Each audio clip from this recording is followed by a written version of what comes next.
All right, what's good, everybody? Thank you to all of us who are joining us here over on Neospace Network for our inaugural official stream with our inaugural channel's video series. In its inaugural episode, welcome to Neospace Network Presents Game Club. Now, some of you may be asking, what is Game Club? Have you ever gotten sick of the breakneck speed at which the modern gaming industry happens to go and wish you could slow things down a bit, go at more of a book club type chapter by chapter basis while enjoying some of your favorite games? If so, Game Club might be for you. Every week we'll be coming back here after finishing a chapter, if you will, or segment of a game to discuss its contents and continue to work through that same game chapter by chapter until we see it through to its completion. Now for here, we're going to be doing Persona 3 Reload. Now, although it doesn't really have numbered chapters, because of the way Persona is structured, we're going to be following its calendar system to create said chapters. Now, some of you may also be saying Persona 3 Reload has not been released yet. No, we don't have those leaked copies. Please don't sue us, Atlas. Instead, we're doing a pre-release episode, talk about our hype for the game, show some footage and or discuss the advertisements that have been released to us about the game so far, and discuss general anticipation, thoughts, ideas, and what we feel about it as a whole. And you're welcome to join us as we go on that journey for the next hour or so during this live stream. Now, before we go any further into things, let's go ahead and introduce each member of the crew. My name is Newbark Gaming. Let's go ahead and go around the table here. As we introduce everyone here, we'll walk back to me. Everyone say your favorite video game. We'll get started with you, Ari Baxel. All right. Hey, I'm Ari Baxel. You can just call me Ari or Baxel, or Ari Baxel, or whatever fun concoction you prefer. My favorite game of all time would probably have to be Super Mario 64. I've been playing it since I was 4 years old, and I'm still enjoying it decades later. It's absolutely timeless. Brilliant. Glad to have you aboard, my friend. Let's move right on over to Mono. Okay, that's crazy. He's been playing Mario 64 for that long. Somebody save him soon. All right. Hi, I'm Mono. I like a lot. Actually, no, I hate video games. But if I had to choose a favorite, I brought him on to be our cool representative. I like a lot of games that somehow end in 2. So Kingdom Hearts 2, Spyro 2, No More Heroes 2, Portal 2. I like a lot of those games, and I'm excited for new Neospace Network because I'll be able to talk about those games that end in 2. So yeah, that's a little bit about me.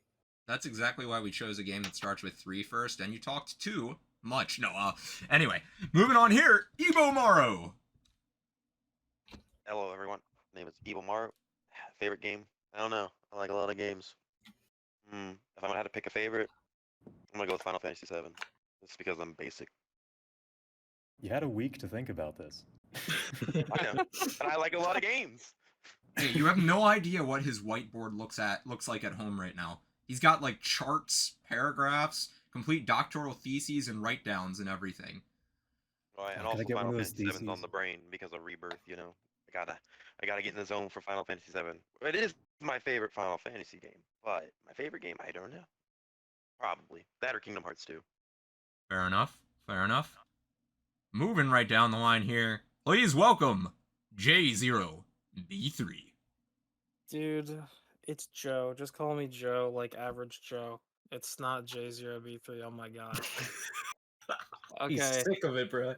I know. It's anyway, favorite game, Minecraft. Easily based my entire personality off of it. Been playing it since like 2010. Zoomer. No, actually. And yeah, I don't have much else to say. I'm a Minecraft boy. But aren't we all Zoomers? Okay, don't bring that up. I'm just kidding. That whole thing becomes very difficult to talk about. Guess that wraps it back to me. Thank you, some of my favorite Mental Gin, for talking about your favorite video games here. Coming back to me for my favorite video game, I genuinely couldn't decide either. If you thought Ebo's whiteboards looked bad, man, it'd be like looking like the homework assignment out of your absolute nightmares if you saw all the writing I have on my wall right now. Except that was from like 3 years ago when I was trying to solve mystery cases. No, in all seriousness though, favorite video game? Very difficult question, but I think I'll dodge it a little bit, as all good people do when they don't have a good answer. And I'll go with one of my most favorite games that I think people... Wait, what? Everyone had a week. I did, and I still don't have a good answer. So I'm gonna go with... let's go with Pokemon Coliseum. It's extremely underrated, has a great soundtrack, is very nostalgic for me, still looks pretty good, despite the fact that it recycled N64 models for a lot of the Pokemon. And it's solid. Hey, you can't mess with perfection. You're right, and that's But why is we it really continue to get. perfection? If it's from Alrighty. the Is it really N64, perfection? it probably was perfection. That's a I different never debate owned for a an different day, N64. folks. Alrighty, y'all. So let's go ahead and dive right into our Persona 3 discussion here. We're going to be talking about a number of different things today. Colosseum! I agree, Cheese. So, first off, what's everyone's previous experience and knowledge with Persona 3 as a whole? This is not our first rodeo with this set of characters. We had Persona 3 the original on the PlayStation 3. We had Persona 3 Portable on the PSP. We had Persona 3 Persona 3 FES on the PS2. Then we had Persona 3 Portable re-released again sometime last year because Atlas finally decided to go elsewhere other than the PlayStation. And now we have Persona 3 Reload. What's y'all's experiences? Go. I'll just hop in first because, from my understanding, I'm the only person that has played the game in its entirety. Not the only person, Wow, way to out us. I mean, like, not the only person in the world, but the only person within our group. So I kind of want to sit back and let other people talk about their, initial thoughts. I don't want to spoil anything by accident. So Great excuse for a snack break. I dig it. No. Coffee break time. All right. So I guess going down the line. Adi, go ahead. So I got into Persona starting with Persona 5, quickly got obsessed, then immediately acquired all of the American PSP Personas and was sort of sampling each one of those, and then dumped my entire bank account into getting the original PS1 version of Revelations Persona, and was really enjoying that. Like most of the books I get, I kind of dabble in these games. I haven't actually finished any of the other ones. I haven't even finished Persona 5. But yeah, I've played a little bit of Persona 3 Portable, first on the PSP and then later when it was re-released in order to get hyped up for this game. And yeah, the vibes are there. The vibes are immaculate. The game looks immaculate, and I'm really hyped to play Reload. By immaculate, I'd like to point out that he's specifically referring to the PS1 game. The rest of it looks like absolute garbage. It's this Exactly. right now on screen. This is the pinnacle Yep. of Persona graphics. With the typos and everything. Exactly. We need that spot-on English translation with the typos and everything. Seriously, no shade at translators, though. I've done that stuff. That is hard work. Anyway. Oh, yeah. So moving right along here, as I think I'm probably the one with the second most experience playing Persona 3 on this fancy little podcast game club show we got going on right now. I've played the first 10 or 15 hours of the game a few different times through FES on the PS2. Which was released on the PS2. And I agree. The vibes of the game are really good. I had a good experience with it. Part of what I think got to me is I would always have my schedule get really busy, and one of the challenges when playing these Persona games is you have this daily routine that you're going through with things. You're trying to memorize what character do I meet with there. I'm working on this social link right now. I'm trying to meet this other person there. And especially with the games pre-Persona 5, there was a lot less built-in guidance as to when to do those things. You were kind of on your own to figure it out to some extent, which isn't a bad thing, but it makes it so if you have to take a break for a while, sometimes, at least for me, it was a little bit challenging to come back, which is why I've never made it past that first, 10, 15 hours or so of the game. But the vibes, as Ari was saying, are absolutely excellent. It's a good game. It held up pretty well, I thought, for the most part in modern day, so I'm excited to see where they go with this remake with bringing up the graphics and everything else to be a little more up to snuff. Alrighty, going to pass it on to Ebo or Job. I guess I'll take over. Well, I'm new to Persona. I started with Royal, became quickly obsessed. I thought you were just going to leave it as I'm new to Persona and stop there. I was like, you liar. No. See, I played Persona 5 Royal like 5 times. I've beaten it 5 times because I got really obsessed with it. You had to get the triple 5. It's the only game I played for like a year straight, I swear. Got me through college. It's great. I love it. But the other Persona games, 4 I played when they brought it to other systems. But I haven't beaten it. It's because sometimes going back to the older Personas is a little difficult for me because the gameplay loop is not as refined. And that's the problem with 3 I had. I couldn't go into it because of Tartarus being just one dungeon. I wouldn't. I was like, nope, can't do it. Be too bored. Oh, So yeah. I'm interested to see how they modernize that with Reload. We're gonna dive into that after one of these trailers that's coming up, because that is one of the themes that I think people have only played Persona 5. Well, I don't want to put it that way, but I feel like it's one of those things where if you only played Persona 5, it's a bit easy not to notice. Oh, we got a little echo coming in. Notice. Yep. Get a quick headset check, everybody. All right, now it's good. Not me. All right, pass it I on to believe you, it's Joe. Evo. Yeah, I'm also a Royal baby. And then I played Golden when that got ported, just like Evo.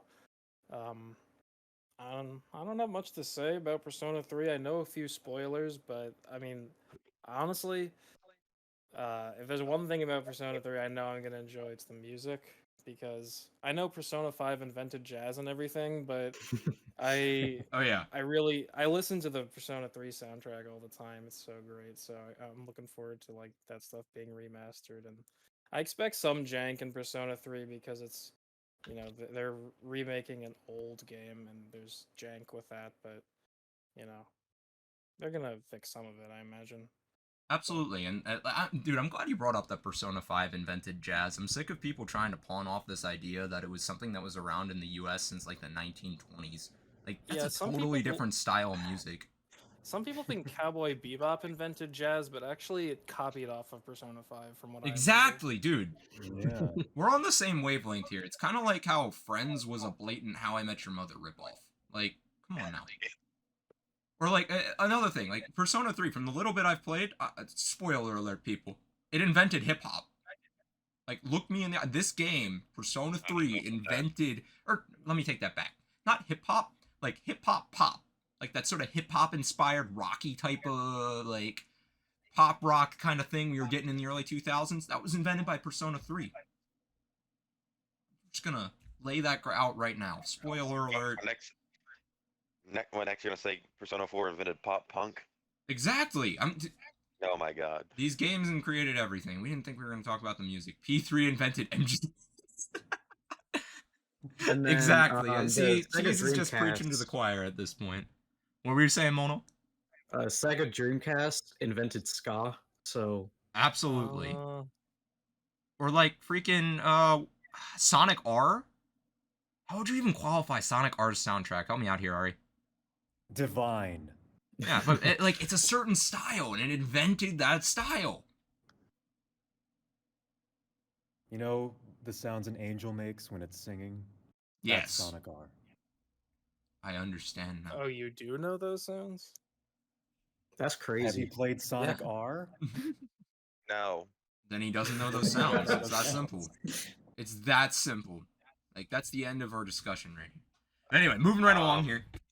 Go ahead. I'm gonna have to throw a truth bomb here. I've never played any Sonic game. That's Ever. crazy. You're not missing out on Times much. two. Hot take. Wow. Ooh. Okay, we'll save that discussion for another time. Yeah, we'll Shade. if I randomly disappear during the stream chat, you probably know who the suspect is for my disappearance. Anyway. So, what platform is everyone going to be playing this on? This is an extremely unique Persona game in some ways, in that this is the first time we've seen something other than P5R and like the recent re-releases of other Persona games that's coming out multi-platform. At least to the best of my knowledge. We're not just getting it on PlayStation this time. This is also coming to Xbox and PC. So where's everyone going to be playing this stuff? Well, I'm gonna be playing it on PlayStation like a real gamer would. I'm playing on the N-Gage. Ryan's got you on that stuff. No, A what? Go The ahead. N-Gage. Oh, dude. Same. Like, I went out and actually bought a new N-Gage last week just for this. Okay, but what about the Wonder Swan? You getting that port? I hope. Like, mine's still in the mail. You gotta understand that. Like, and it said I just shipping can't decide delayed. between I just can't decide between the Virtual Boy port or the Atari Jaguar port. They're both, such good versions. The Atari Jaguar port's going to be the best version. I'm calling it right now. Performance on that thing, real top 64-bit. Yeah, exactly. Looks like Cheese is going to be playing it on the smart fridge. I heard there's a plug-and-play version coming out next year. Oh yeah, you just like plop it into the TV. You put your one of those composite cables. Yeah, get that nice 480p interlaced image. You got to get the AA batteries to put in it for some reason. Oh yeah, and they'll last for like an hour. Actually, no. Artie, I'm right with you. There's actually a version of that. It's called the Xbox version. You still got those double batteries in your controller. You're gonna have to not have this Xbox slander in this chat room. Well, I mean, who's gonna step up to defend it? Do we have anyone playing the refrigerator version here? I actually will be playing the refrigerator version. Then you're up to bat. In a game Artie. pass? Justify your choice. Well, hey, doesn't mean I'm going to defend it. It just happens to be the most accessible option for me right now. Facts. Yep. We love Game Pass here. Facts. Yeah. That's the one thing Xbox really did right, and that's about it. Yeah. Seriously though, for anyone who wants to get into this game easily, it is on Game Pass day one. And when we start to talk about the trailers here in a few minutes, you're going to see that in every single one that pops up. It's got Xbox branding all over it. So if you're trying to get into it, get yourself Game Pass for a couple bucks, try it out, see how it is. If you really like it, then you can go and make the purchase. But very accessible way to get into it. Downloaded. Yeah, exactly. Console just won't let me play it. Exactly. All right, so we got one Xbox, we got one PlayStation. Job, Mono, where are you standing? What line of the console wars are you drawing in the sand right now? PC. Yeah, I'll be playing on PS5. PC 5? Got it. So we got 3 people on PC. No. Very good. I didn't know PC 5 was a thing. It is. It's personal Core Master Workout 5. What? No, I'll also be playing it on PC. So that's gonna make 2 of us for PC, 2 for PlayStation, 1 for Xbox. Oh, I'm sorry. You're playing it on PC? Correct. Yeah, you're not alone anymore. Does that mean you're gonna play PlayStation 4? You just don't want to. Oh yeah, we don't got anyone playing the PS4. Yeah, we almost got all the ports. We just need someone on PS4. That's right. Maybe we'll get someone from chat to bite the bullet. No, I don't want anybody to do that. It'll probably run fine on PlayStation 4, to be honest. The PC specs are really low. I don't have them off the top of my head. If someone wants to yeet that out of when I sent them in our Discord a little while ago, just kind of send those in chat real quick. We do have them, but the minimum suggested PC specs for this thing are really low. I'd imagine it'll be just fine on anything you want to play it on in terms of PC that's relatively recent, from what I was seeing at least. Whoa. And so PS4 should be into the Digital Foundry video on this game and find out. We'll wait for Richard Ledbetter to let us know how it really is, or John Linneman. Shoutouts to those guys. They do really good work. But yeah, okay, we got everyone's consoles figured out. One thing we might be able to touch on a little bit each week is if there are glitches, maybe between all of us we can discuss if we've experienced any of them, if it seems to be happening consistently to our PlayStation players or our PC players. Might be something to do. All right, so moving right along here, we got a nice list of topics for today. So let's go ahead and talk a little bit about some of this pre-release footage, shall we? So, a while back, we got the announcement trailer for this game. I'm trying to remember when it actually came. If I'm remembering right, it was during an Xbox showcase. I'm just trying to remember whether it was 2022 or 2023. I think it was 2023.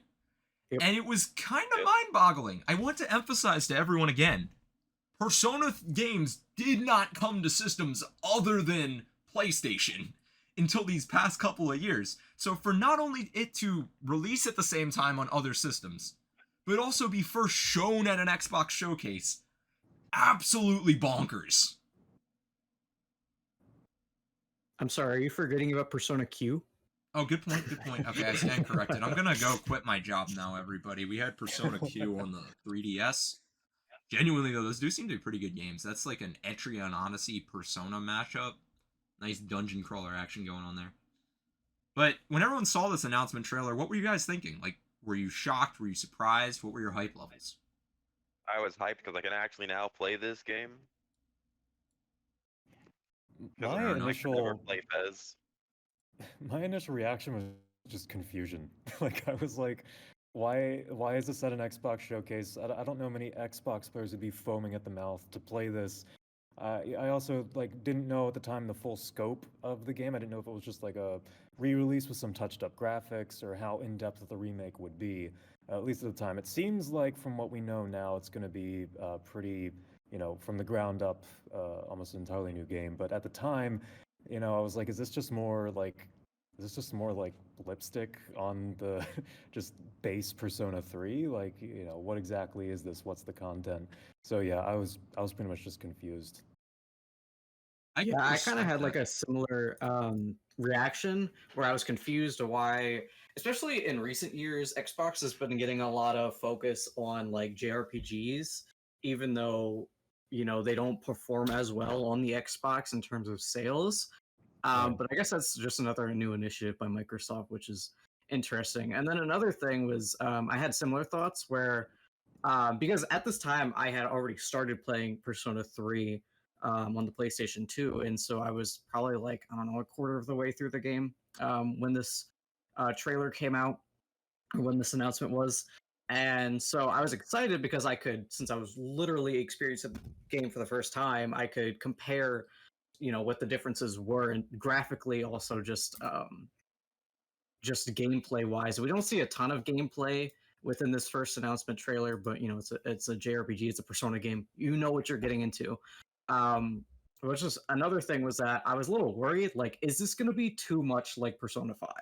Because each of the three core, I know there's obviously not only three Persona games before anyone comes at me, but like the three ones that Atlas like recognizes of 3, 4, and 5, they have their own unique identity, even though they're all connected in a way and take inspiration from each other. But the thing about Persona 3 is that it's sort of the new era of Persona, right? It has its own themes, it has its own vibes. And I really didn't want, because Atlas, can't let go of Persona 5 at all. I was worried that they would Persona 5 ification on Persona 3, and I was just a little bit worried about that. Absolutely. So, I would like to build on a couple of those points, right? So, first off, there's the whole idea of, is this being Persona 5ified? 5-5? 5-fied? There we go. 5-5-5-ified. Yeah, 5-5-5-5-5. If it's being Persona 5ified. Looking at the art style, I mean, if you were to put some of these characters just with, slightly different recoloring into Persona 5's world as NPCs, I mean, it'd be pretty believable, right?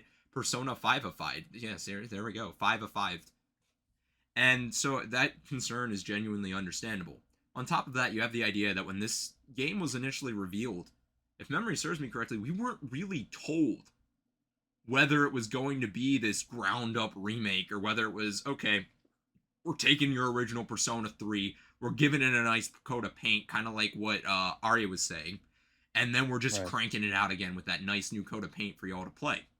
We didn't know. Now, as more information's come out, we've come to learn that this game is going to have somewhat of its own identity with things. To what extent that's going to be the case, we don't quite know. But there will be its own special features, its own things that are new to it. There's also the idea, and this is where maybe I'm jumping the gun a little bit on this.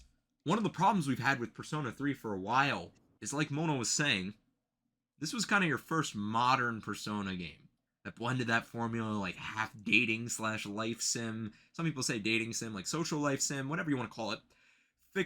Mixed with an RPG, a dungeon crawler, where those two things are intertwined. As you're finding success in one, it's helping you find success in another. But our problem with Persona 3 for the longest time is Persona 3 Portable and Persona 3 FES each have their own unique and highly valuable features that have never been bundled into one package before. So I remember the one thing that kept going through my head when I saw this announcement trailer was, are they going to give us a complete edition that has all of that stuff? So I no longer have to play the PSP version, which is now on many different consoles, and the FES version, which is locked to either a digital download on PlayStation 3 or PlayStation 2, in order to get the complete Persona 3 experience. Is this going to be the opportunity to play it all together in a modern rework of the game that incorporates the best aspects of both of those? In other words, the definitive edition. But yeah, has Atlas ever really published a definitive edition of any one of these games? Yeah. That hasn't been mildly disappointing. No, I'm kidding. Now, of course, they're going to re-release the game again in 2 years with the Fez content. Or the female Exactly. protagonist.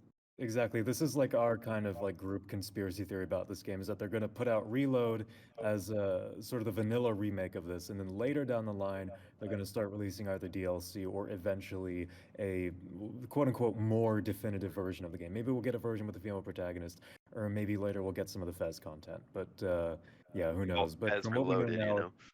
We'll get Fez from what we know Reloaded now- Golden Royal Edition. Yeah, from what we know now, it doesn't look like Reload is gonna really give us any of that content, at least from the get-go. Unfortunate. Indeed. We've Yeah. yet to hear too much about your reaction, Job. Hit us up. Well, first of all, I just want to interject and say my conspiracy is that we're just gonna have to deal with a remake of all of the Persona games before we can actually get Persona 6. Like after this, it's actually gonna be Oh, yeah. Persona 4 Reload. Are you kidding me? As far as Atlas is concerned, 1 and 2 don't exist. That's both games of 2 for that matter. No. Yeah, no. I mean, You're right. that was All the just- real Persona games. No, Yeah. The quote unquote real Persona games. Anyway, So the announcement sad. trailer. It wasn't. I don't know about you guys. Personally, I was like pretty curious to play Persona 3 since this wasn't long after I played Persona 4 Gold, and I wasn't surprised by the announcement trailer because there were like leaks. People were talking about this for months leading up to Oh the announcement. yeah, Yeah, I remember that now. Yeah, so I was just excited because I was hoping this would be the definitive edition, but then as we just discussed. Yeah, honestly, I think the one thing that's really missing is the female protagonist. That really just reworks and recontextualizes these social links within Persona 3, as well as adding new ones exclusive to that character. But honestly, in terms of Fez, I think the primarily or the stuff that's primarily in Fez in the main story is going to be there. All of that reworking stuff. The only thing we're missing really is the answer. In my opinion, I don't really think it's a huge loss that we don't have the answer. Interesting. Yeah, We'll I heard have a to lot wait of and negative see. things about it. Heard negative things about it? About the answer. Huh. Yeah. I mean, I feel like answer that to did what? happen when a lot of games were expanded on, especially in like the early days of releasing these more like extended or expanded editions. Where it was like companies were still trying to figure out what to do with them. So sometimes we'd receive these ones that, or maybe that was a tendency back then. You'd receive ones where it was this extra content, but if it was trying to build on the story or something, it wasn't always getting it right. I mean, to be fair, that's still a problem we have today sometimes. Like, I haven't played it yet, but I've heard the Tales of Arise DLC had a similar issue, where it was nice to have, but it didn't add a ton to the game. Yeah, that's kind of the thing with the answer. It doesn't really expand on anything. The story is very minimal. It's just sort of like a challenge mode, if anything. So we're not missing anything. No, that's lame. That it is. Alright, Alrighty, so other any last thoughts? comments on that announcement trailer? I'm good. No? None? Alright, we're moving on to our gameplay reveal trailer here, folks. So this trailer came out, actually I'm not sure if we put these in chronological order, but the gameplay reveal trailer was kind of meant to introduce us to what the dungeon crawling aspect of Persona 3 Reload's going to look like for us. As Ebo was hinting at before, when we were dealing with Persona 3 and Persona 4, the dungeons were a lot less dynamic than I think a lot of us have become accustomed to with Persona 5.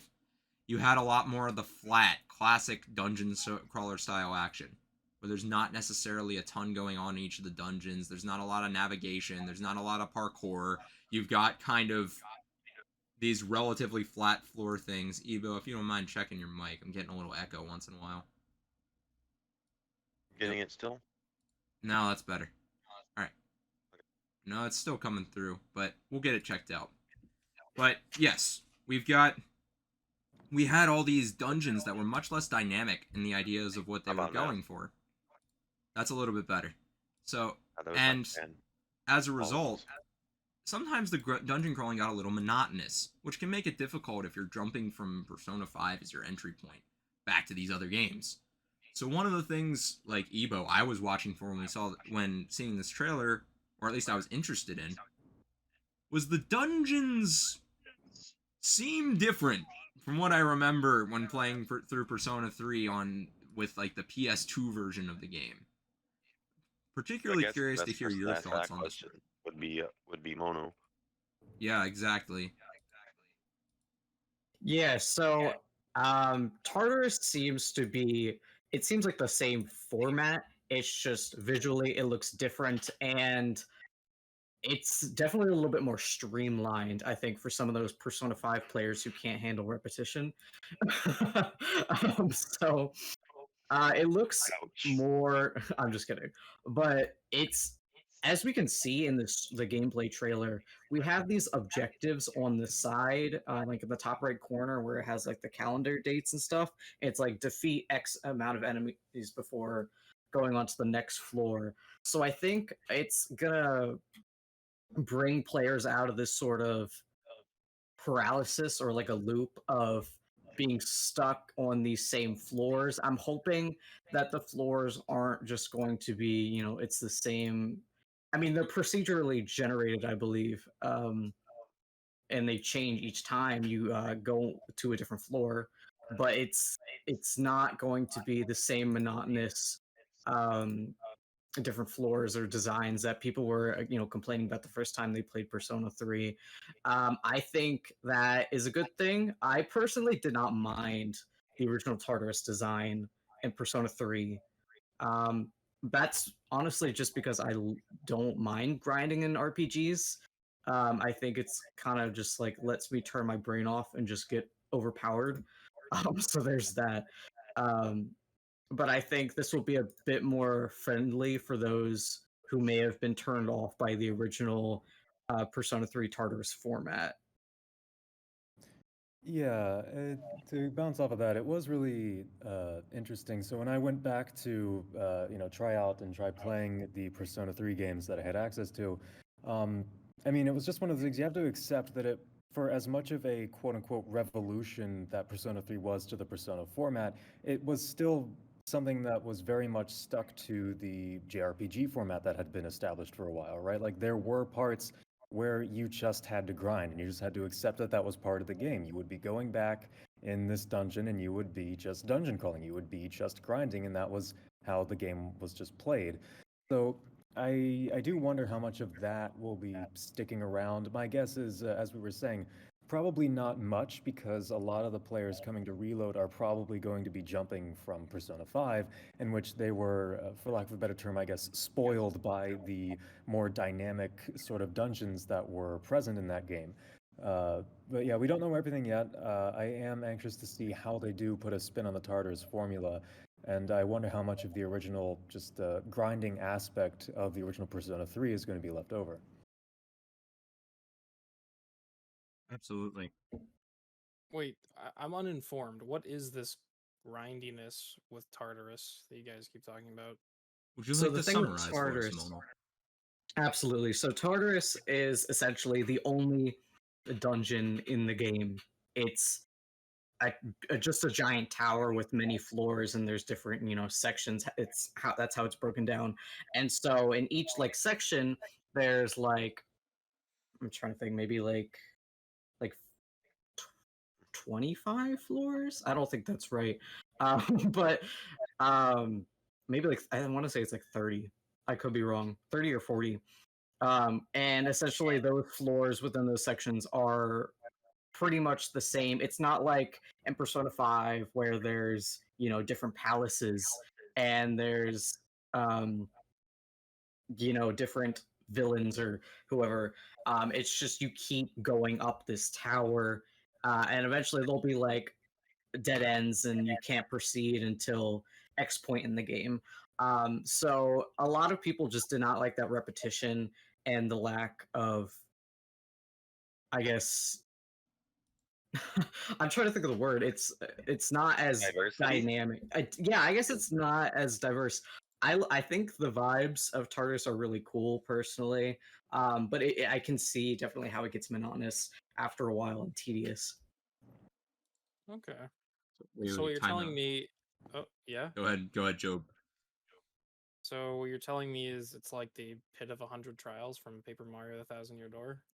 I was thinking about, SAO season 1. What? They're What? stuck in they have to go 100 floors up to the tower, and that's how they beat the game. Okay, I can see it a little bit. So, one thing that YosDFO has brought up in our chat here, thank you for the good points about the game, by the way, is that is a comparison between P5's use of mementos as being somewhat similar to revisiting Tartarus in P3. Thoughts on that, Yeah. Mono, as being someone who played a lot of that. Also, the fact that P3 apparently had puzzles in the dungeons. Yeah, okay, so I'll touch on both of those points. So for Mementos, definitely I would say that's more comparable to Tartarus, but it would be like if Persona 5 had Tartarus, the whole game would just be Mementos and no palaces, no extra stuff. So that's sort of what it would be like. I did not finish Persona 5, I won't lie. I only got about like maybe a quarter of the way through the game. So I can't really speak on how it felt to play Mementos extensively. But as for the puzzles, so there are story moments that are outside Tartarus, naturally. Oh, okay, And yeah. I do so remember a little bit about that. right. So in one of them there is a puzzle that does involve mirrors, but I won't go into that as much. Fair enough. Maybe we can dive a little bit more into what YosGFO has brought up here and what you're discussing, Mono, as we get further into the game. I think that'll be a good talking point to remember. All right. Any more Absolutely. points that we want to talk about with this gameplay reveal trailer? All right. There's There two wasn't a lot of things. gameplay. Yeah. Yeah, we ended up like totally devolving from the gameplay. There's two things I want to bring up about this, and unfortunately, our reveal trailers are being a little glitchy for me on OBS. But the way this trailer opens, you've got, if anyone considers character names spoilers, go ahead and mute for a second here. You have an intro by a character named Akihito, and right as the trailer is starting, he says, "Would you believe me if I said a day consists of more than 24 hours?"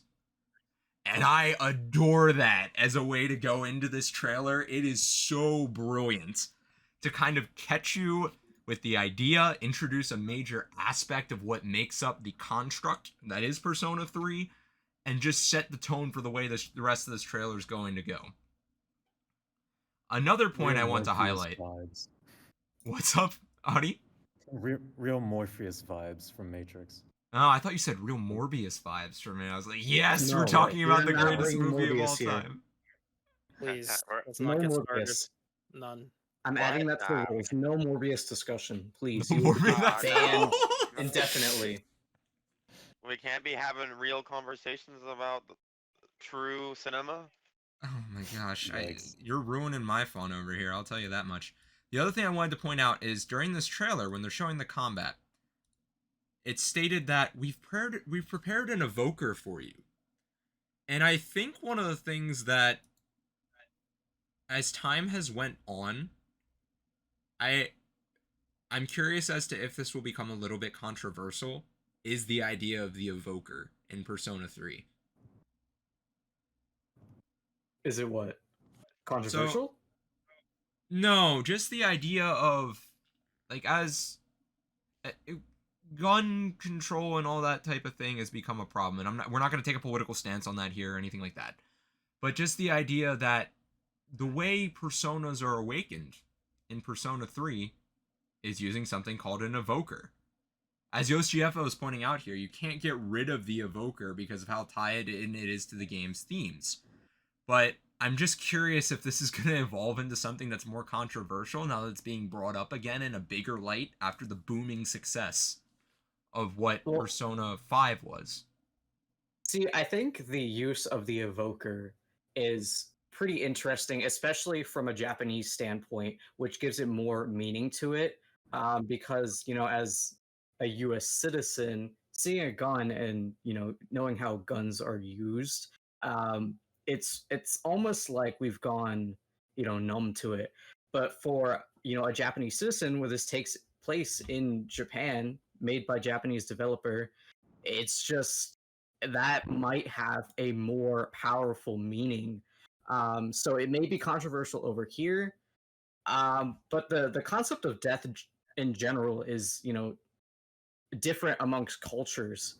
Um, so I think it is it's potentially that it can become controversial. I think we'll see some like rage bait about it soon.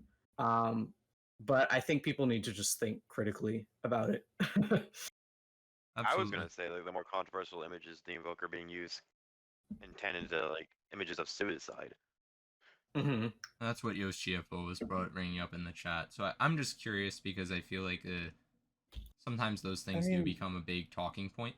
So I mean, they were pretty brazen about its use in the announcement or in the game's opening cinematic. Like, there's a Mhm. fair whole enough. scene where just each of the characters just using the evokers like gun to head, the whole 9 yards. So Fair enough. I don't know. I don't think this is really that controversial. I mean, even in Persona 5 Royal, there was that DLC, or there's I guess I don't want to spoil it, but there's let's just say there's some Persona 3 things that happen References. through one of the paths, and then like an evoker is used in the way that it's normally used in Persona 3. So, I don't know. I really don't think it's that controversial of a thing, and I think they're going to keep using it as they did in the previous games. Yep. Right. We'll have to wait and find out. I just thought it may be worth bringing up since that's something that comes into discussion in our pop cultural zeitgeist. I always think back to like PETA versus Pokemon. Oh my I god. don't know this. Yep. Oh. That's a whole rabbit hole, man. My That's a mind whole went rabbit to hole. like PETA from Hunger Games, and I was like, what? No. My mind went to pita bread, but I got it. I got it. Alrighty, Are you y'all. hungry, Joe? Do you need to go eat? A little bit. Alrighty. So let's go ahead and get to the P3R opening movie. This is the next trailer we're going to be discussing here. So this covered the opening cinematic.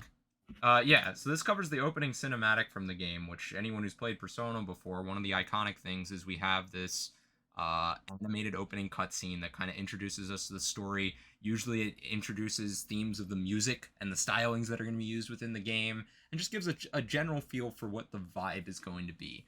Personally, it's always one of my favorite aspects of playing them. Once I pop that disc, that cartridge, whatever physical media I have on hand for that game into my system, and I see that cinematic start playing, man, I know I'm in for a ride. But that's only after it downloads an update and then has to copy to your system. Yeah. Oh yeah, and then I gotta install it. I gotta restart the system. So like, don't forget the day one DLC. Good point. Okay, then Don't why do you even have get to me all ruin started. my gaming experience? But what were everybody's thoughts towards this opening cinematic? I know, at least I'm assuming in the case of Ari, myself, and Mono, we've all seen the original opening cinematic to compare this to. And it's quite different, if I'm remembering correctly. It is, yes.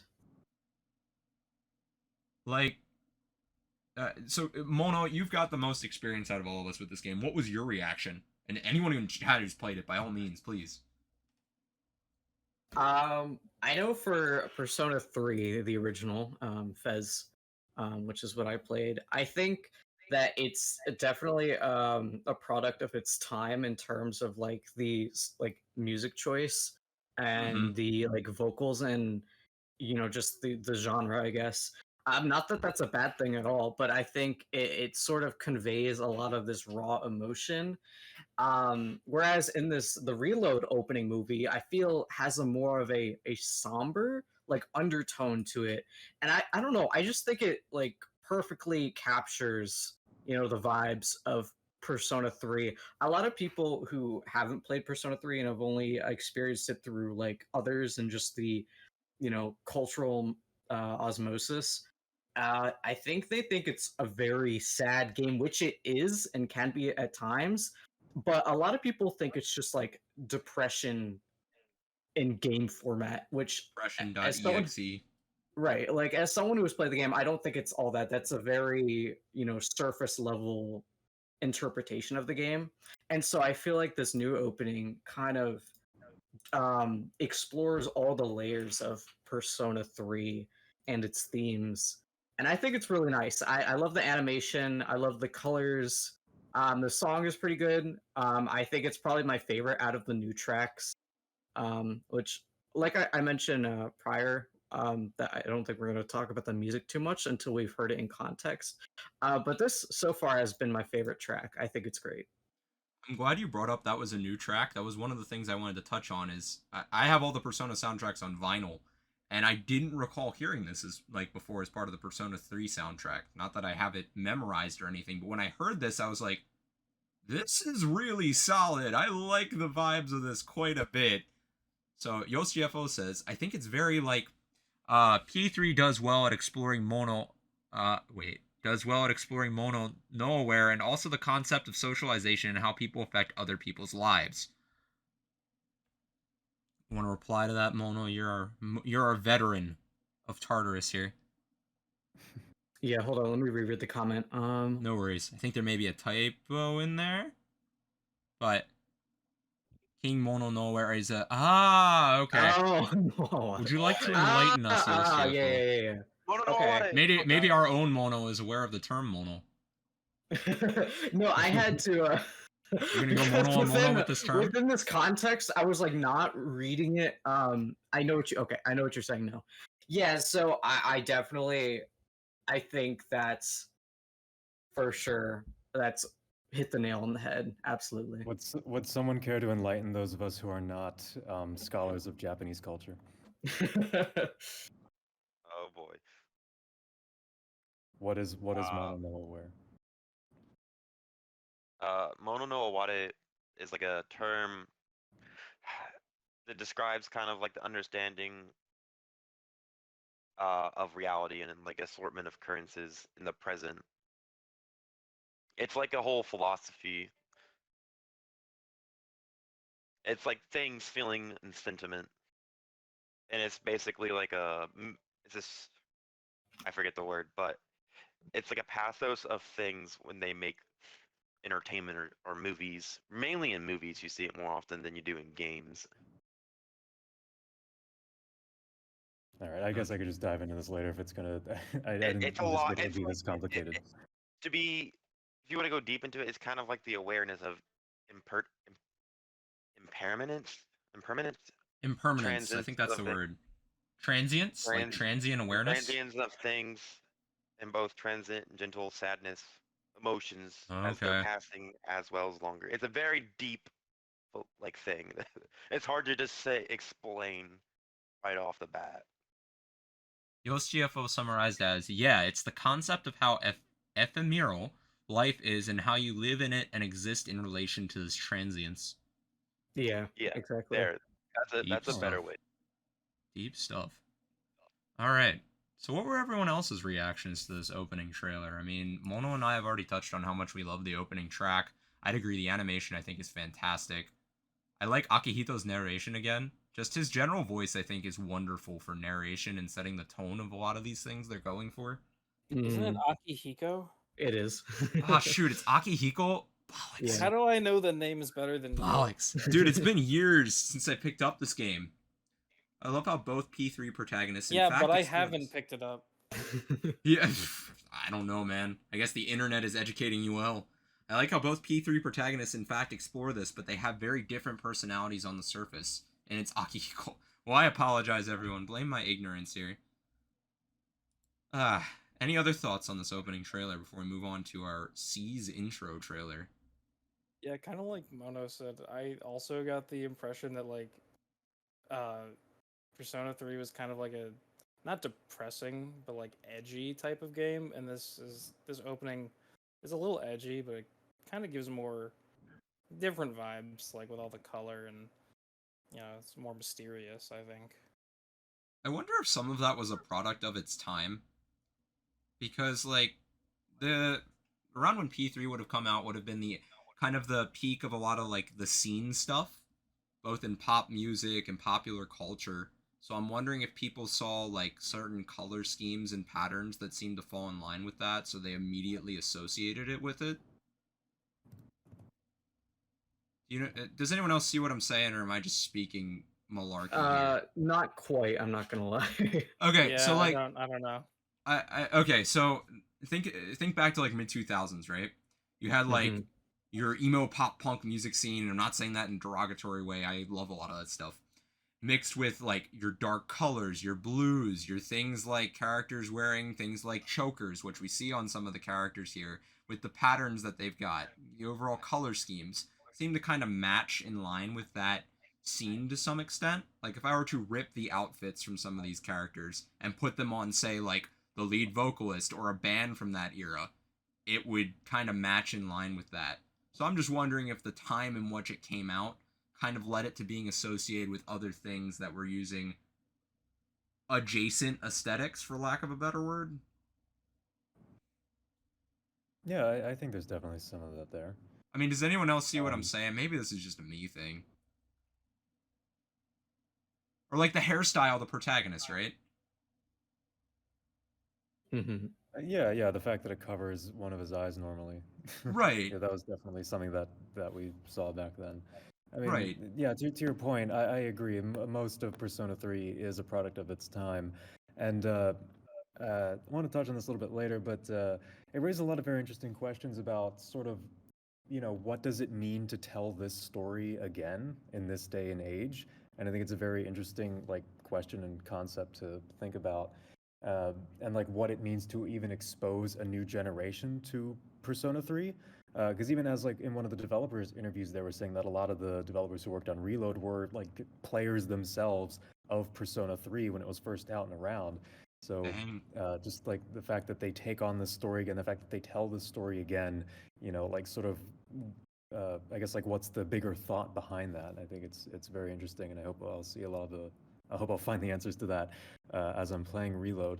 But also something I did want to touch on about things being like a little like controversial. One thing I did notice that appears to be changed, and specifically in the opening movie itself too, some frames you can see, is actually the armband that the characters wear. So not really the guns, but the armband itself has actually changed a little bit since it was first shown in the original Persona 3 games. You can see on some of the characters, it actually sort of comes up and covers the shoulder a little bit. So it's Really? less like a traditional armband. It's more, I don't even know what you would call it, but sort of like a very different looking garment than an armband. And I think maybe some of that might have been done to sort of quell any sort of similarities with, Nazism. Yeah. I wonder how much thought went into that and what the specific reasoning is. But it's definitely something that has changed in certain depictions of the characters. Honestly, yeah, that's a very interesting point to bring up. And when I saw that, I had the similar thoughts, but I also realized that it almost kind of like resembles like Aegis's shoulder, in a way, because Gotcha. Is that a oh plot point we don't want to know about? no, I just mean Kidding. Kidding. we'll see as we go on, but I just feel like design wise, it kind of mimics that, and I'll just leave it at that as a no context spoiler. Oh. Not even a spoiler, but like just that was just a A design character. identification. Yeah, exactly. Very good. Very good. Any other comments we want to address on this opening trailer? Or, I'm sorry, opening movie. Now, I guess Yoskiupo not. did bring up in the chat that the music feels pretty different with the new vocalist. And that they also think it's interesting given how very Japanese Persona has always been as a franchise. And the head writer for P5 even stated in interviews how he was surprised that P5 resonated with a non-Japanese audience themes-wise. So let's start with the vocalist. Are any of us familiar enough with the P3 soundtrack to speak on it well? The differences between the vocalist now versus then? Because I know it's been changed on some of the tracks. I mean, I haven't listened to a lot of the new tracks beyond what's in these like promotional videos, but Mhm. Unfortunately, I'm it in a is similar boat. noticeably different. Yeah, that's why I don't feel necessarily confident in speaking about that yet, like I mentioned, because I want to hear more of the music within the context of the game. That makes sense. And so right now, my association is with the original soundtrack and not this new revamped one. So I can't really speak on the new vocalist all that much. All I know is that it does definitely change the ambiance and the vibes of the songs. Um, but that's about all I can say right now. Fair enough. Let's address the other point YosGFO brought up, but that the head writer for P5 was stated how surprised he was that P5 resonated with a non-Japanese audience themes-wise. Now, I think, Mono, you actually stated earlier in this stream that you, like Adi and I, have actually never finished P5. Is that correct? That is correct, yes. Okay. So I can't speak too heavily to the themes of that game, because I've never gotten super deep into it. I've played, I think, 3 dungeons. Really enjoyed it, but it was always kind of a scheduling thing that got in the way, similar to P3. Do you want to try and field that question? Or, I'm sorry, not question. How you feel about that comment, I guess.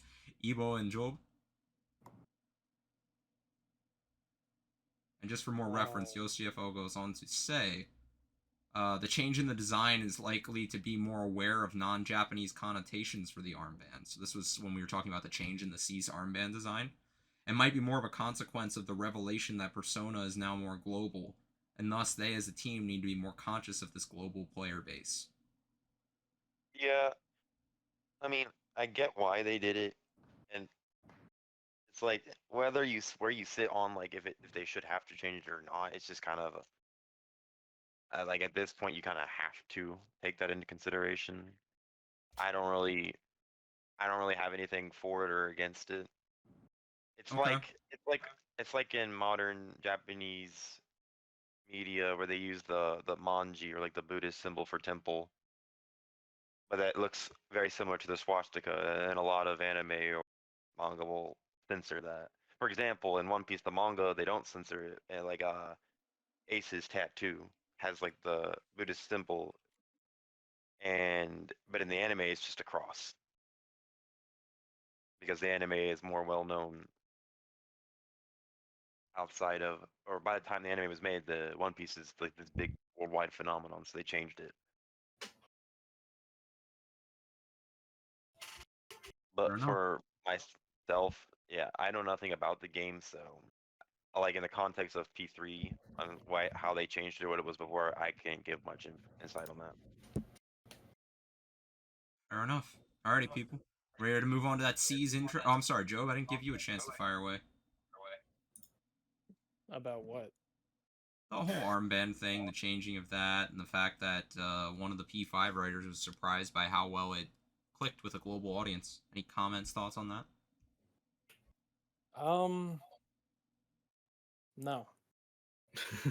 None whatsoever. Wow. Wow. I mean, I feel like you guys really, I mean, you guys already covered it, honestly. You put too much faith into us, my friend, but the trust is much appreciated. Probably not. We probably shouldn't talk too much about Persona 5. I feel like that's kind of going off track right now. Different video for a different day, right? Yeah. Alright. So let's go ahead and go into the C's intro trailer.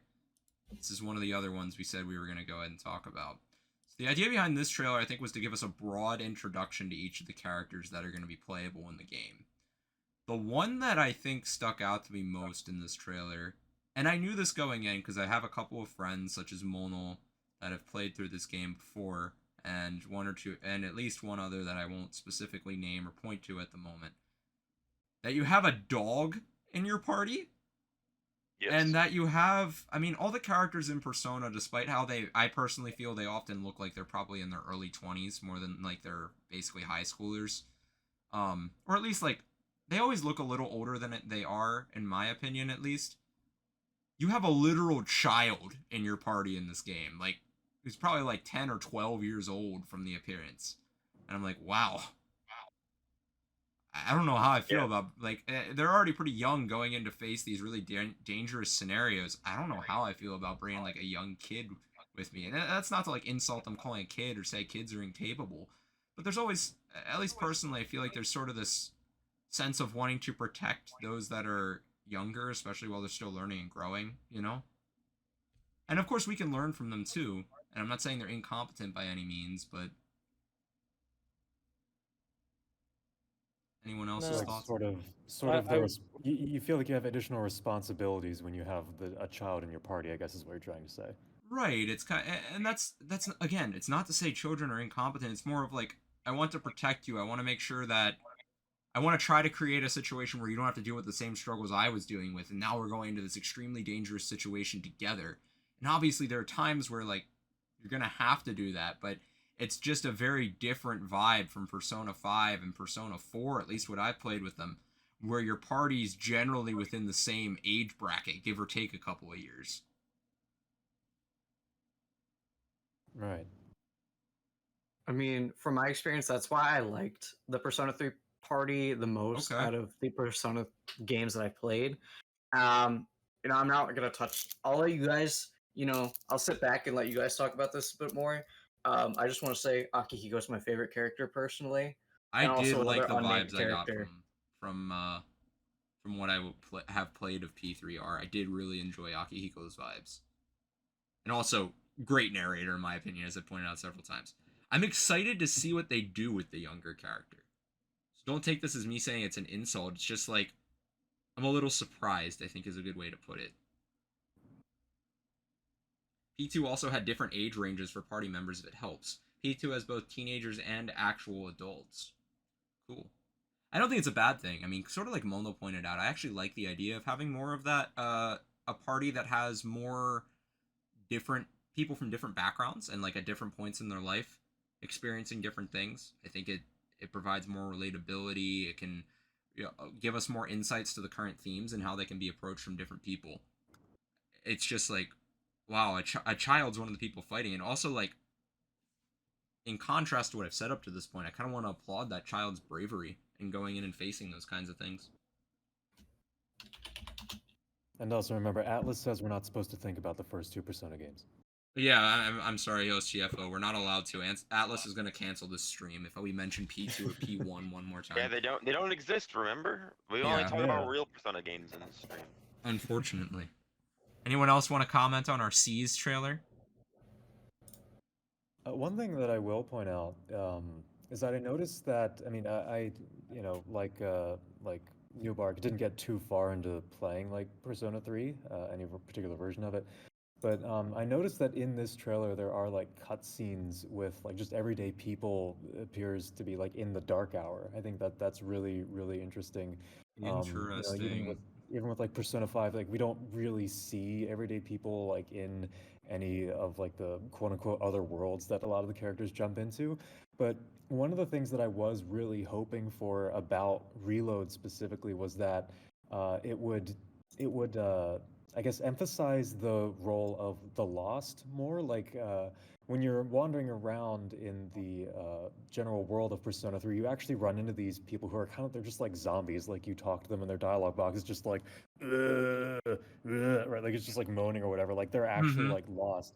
I was hoping that this game would actually like, I don't know, like make that a more horrifying reality, if that makes sense. Like I think there's like so much that they could dive into of just having these people walk around and they're just like literal zombies, and like the kind of like world they can build with that. I don't know. I guess that would be beyond the scope of what this game is supposed to be, but I do think that that would be something really, really interesting, and I'm hoping that they do a little bit more with the concept of the Lost. I could see that though, because just in the brief snippets we've seen throughout these trailers of what the overall dungeon crawling looks like in this trailer, it's definitely a case of I think they're doing a better job setting up that creepy atmosphere. And I think it was the IGN final preview trailer where the commentator there was speaking on it as well. The atmosphere there is very different from what I experienced in the few hours I've had of P3 FES. Or not different, but it's definitely I think encapsulated a little bit more with some of the fog and the extra textures and design details they're throwing and everything. It feels like you're entering something that's demonic. Ooh, that already got me excited. I think so. When we get to this IGN final preview footage in a second here, I think it shows more of it. YostGFO comments, it's because you spent so much time in high school, though. This was to the point of keeping people in the same age range.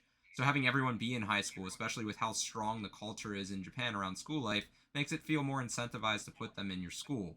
Like in P3, the narrative themes put people more isolated from each other compared to P4 and P5, wanting to feel like you're in a friend group. This is further made apparent by how P4 and P5 spend so much of their social link slots on your party members, unlike P3. P3 focuses more on people outside of your party. That's interesting. Yep. So that I've had conversations with people about that before. And yeah, absolutely. That's something I'm interested to experience, is those of us that were P4 players or P5 players primarily going into this, we're used to our primary social links being with our party members. And what I've heard is that's not always the case in P3, although the remake, I don't know that we necessarily know they're keeping the same social links, so we'll find out. From what I gathered, the social link system will be revamped a little bit, but I don't think they're adding new social links to the game. Sadly. Actually, I think they are. I'm pretty sure at least you are able to at least talk to your party. They didn't really like in any of the trailers confirm whether it was like social links or not, but it looks like you'll be able to spend time with them more, which I'm excited to do, because only in P3P are you able to, as the female protagonist, talk to your party members, because you can't talk to your male party members unless you're a woman, which obviously makes no sense. Ooh, but that's what Atlas was convinced of. My comment of interesting, not that when did it originally come out? Like 2006, right? Sure. Yeah. Mm-hmm. Yes. Yeah. Sadly. So, real quick, I'm sorry, I did comment interesting a second before. That was to what YosGFO followed up with, which is P3 Reload said on record that they're doing the same social links, but they're changing the dialogue for some. But party members who didn't get social links are getting a new mechanic to spend time with them. Yeah. Okay, so it was as I suspected, which is pretty cool. Okay. I think that's a nice balance, because I think that provides the opportunity for people to follow some of the systems they become accustomed to if they're used to 4 and 5, without necessarily drastically deviating from the original. We already know, for example, the Magician social link has had different dialogue, with though the Magician for P3 with the male protagonist from its original incarnation, and the Hermit also has a new name. I appreciate you, by the way, YosGFO, speaking vaguely enough that you are dodging spoilers while also speaking specifically enough that we can at least understand what you're referring to. Very strategic use of things there.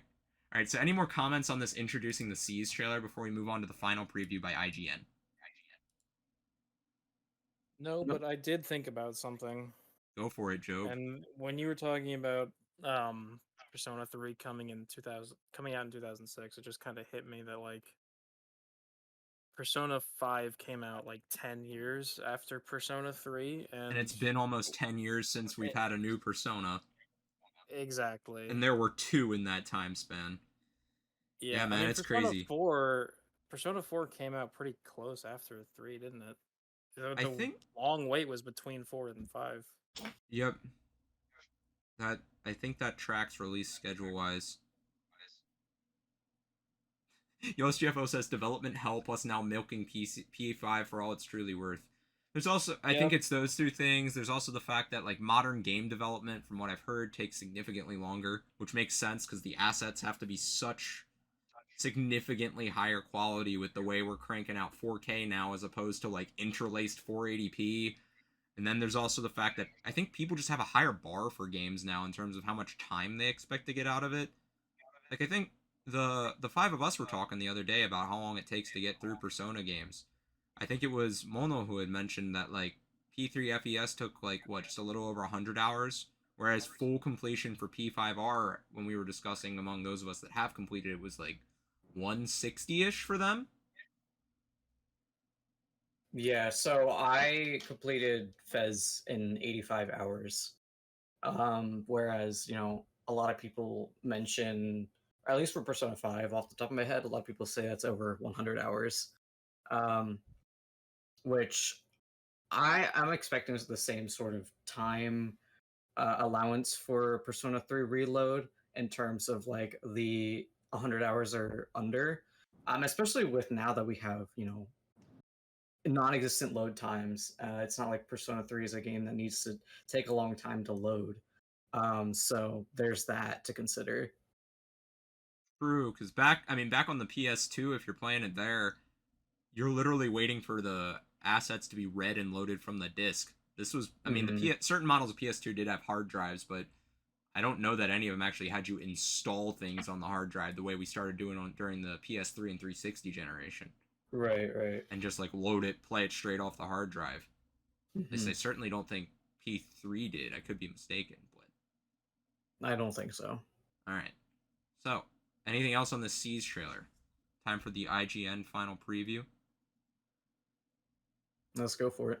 All right, here we go. Yeah. All right. I want to point out, I love the intro of how they start this one off with showing like a closing battle finish animation from, I am forgetting the name of the character right now. She has long red hair and she kind of, I don't want to say more than that. Incident. Yeah. I like just starting with a battle animation from these characters because they look pretty cool. Mitsuru, thank you, OSGFO, and thank you, my fellow mental gens, joining me on this podcast. Just starting with that was a great way to introduce it, in my opinion, and I really like seeing this game in motion. I think it looks fantastic, and also, Audie, if you want to hop into the stream right now, we've currently got some footage from that final preview showing where it shows clips of those dungeons from time to time, where I was talking about how they really capture a creepy atmosphere. It almost feels like something out of like, what was it? From the little bits of footage I've seen from something like the Callisto not the Callisto Protocol. Oh, crud. What was that? Oh, man, there was a horror game that came to... What was it? Horror game that came to Xbox as part of Game Pass right around the Scorn. Oh, Scorn? There are parts of this that give me Scorn vibes. Yeah, no, I agree. I never played Scorn, but oh, it's wild. Oh, this game. I had to look it up. Yeah, this like. Yeah. Yeah. But Are you talking about like the H.R. Geiger inspired? Like, yeah. Yes, the game I want to play, but never had time to play. Yeah, that game is wild. But yeah, when I said that I didn't see much gameplay of the I meant like in that trailer specifically, and how it was ironic that it was called the gameplay trailer because there really wasn't any gameplay. But I have seen this, and yeah, you're right. Tartarus does look significantly different. I wonder specifically how it will operate in comparison to the original iterations of Tartarus. So how much grinding is necessary in the game as opposed to things like Persona 5, where you just kind of go through it more linearly. Absolutely. So, like, I'm curious for your take, especially Mono, as someone who's our P3 veteran here. What do you think of these new Hey, Magic Ways is now space gazing. Thank you for joining us, Magic Ways. Anyway, so what are your takes on these dungeons? Because it's spicing things up from how it originally looked, for sure. So they don't go over too much within these trailers. Mm-hmm. I feel like there's not a lot I can say as someone who hasn't, played the game yet. Sure. Like I mentioned prior, it definitely seems a bit more streamlined and a little bit more linear, whereas it'll be a more objective based, I'm assuming, based on like the goals it'll have like in the top right corner of the screen. So I think that's gonna be one way they're gonna counter the complaints from the original Persona 3. So there's that. I think that'll be an interesting way to combat that, and I don't mind that change at all. So there's that.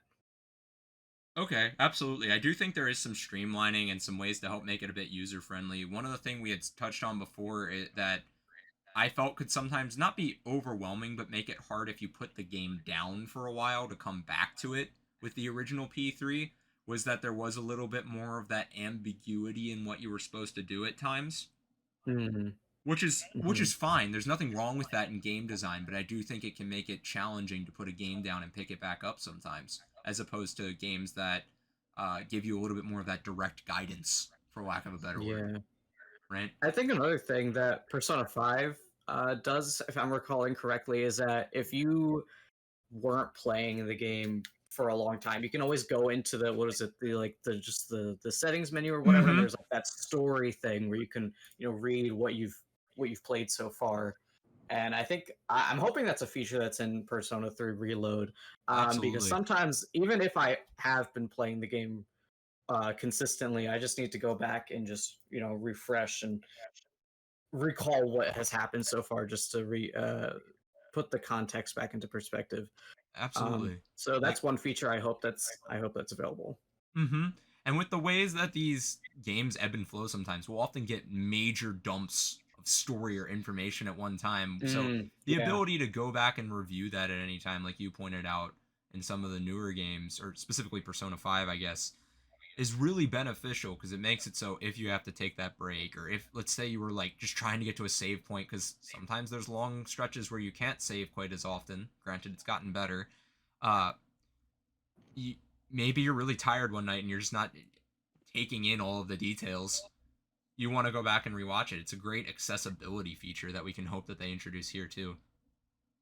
For sure. Absolutely. Another thing that they bring up, or at least visually they bring up within the footage that they show in this final preview, is that there are places that you can access and actually see the inside of in this game, such as the game center and the movie theater. In the original Persona 3, you kind of just, it's like, oh, you go in and play a game. But now you can actually see the protagonist, at the arcade cabinet. And it's just a small feature, but I think it's, just another quality of life thing that just makes the game a bit more lively. I want to see my character walk into the arcade and have speech bubbles pop up while they're on a different back room. Gosh darn it. Right. So I think that's another nice detail that's evident here. Absolutely. So that's good to know. One thing that I'm sorry, Job, Ebo, Adi, anything that you all want to throw in before Mono and I just keep hogging the show here? Can we play the game in the arcade? I don't think so. That would be freaking brilliant. Like Yakuza style, you go in, you're playing Cruisin' USA, you're playing... There's no virtual fighter. Yeah. There's absolutely. Absolutely. But yeah. Oh well. That's disappointing. 0 out of 10. They could make Persona 1 an arcade game and Persona 3 Reload. I'm sorry, I said a forbidden word. Atlas is going to delist us. You just sit there for 100 hours at the arcade. Every time you die or every time you need health, you have to pop in more in-game currency. So that's how they waste away all your currency in the game. You're going to get us blacklisted from Atlas if you keep talking about the I know. taboo games, I just think the concept of a Persona game in an arcade is funny enough on its own. Like, who sits in an arcade cabinet to play a Persona game? That would be so good. Like, playing with a joystick, you like bring a giant cooler filled with food, and you're like, all right, I got a ton you gotta of be one of quarters. those people. You gotta be one of those people with like the diaper that go into the arcade. Excuse me? What? What, you haven't heard about this? I mean, I'm not doubting you. It's just that was kind of out of left field. It just reminds me of like the memes of the people in their chairs and like the little toilet underneath their chair so they don't have to leave their room. What was it? There's a word that somebody the gamer pilot seat. I don't know, something like that. I know what you're talking. I know what you're talking about. That brings me back to my WoW days. Let's not talk about that. Yeah, do we have to elaborate on something here? No. No, I didn't go. I was never that deep. Shout outs to Lakin41 for now space gazing. Anyway, resume. Nah, it's just I would play for 12 hours at a time when I was in middle school. Back in the day, even I could do that. Now I can barely last 4 hours without getting tired. Fair enough. All right, one other thing I really want to draw attention to here.